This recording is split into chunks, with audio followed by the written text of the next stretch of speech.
These are the three things that help you to become fluent in English.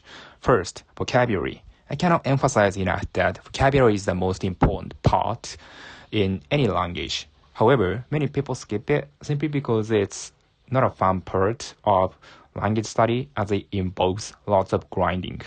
If you do not know words, there's no way you understand what is said. For vocabulary, what I recommend is to grab a vocabulary book as it is the fastest way to learn as many words as you can within a short time. The key point is that you can get your brain ready to click when encountering words you don't know. More specifically, if you come across words in the textbook, your brain is more likely to react to the words used in a real context when watching videos in English or reading an article.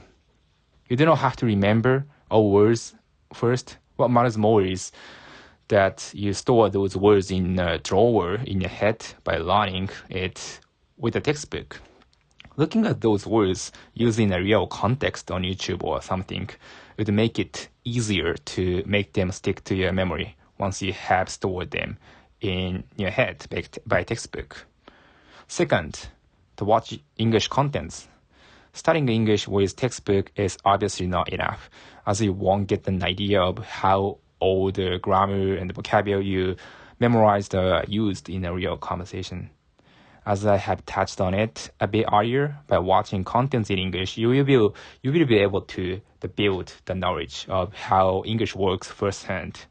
That being said, I understand that native speakers' contents are hard to keep up with for beginners and intermediates. So I suggest that you watch contents by Japanese people speaking in English. You feel more connected and easier to understand due to their familiar accents. And then, once you get used to it, you could branch out to any contents you like. The whole point is that you see plenty of words and phrases being used. Over time, you will become confident when you speak in English that you already know those phrases you want to use are natural. Last but not least, output. Accumulating inputs alone doesn't help you to improve speaking. You need to create an opportunity to use English out loud, whether it is an online lesson or making friends from other countries or just talking to yourself. The gap between Japanese and English is huge. It is imperative to practice speaking out loud in order to get your mouth used to the movement of English. I do recommend using an online lesson because there's a real fear and awkwardness in talking to somebody in English, which is impossible to be created by AI. With an online lesson, you have to overcome this fear.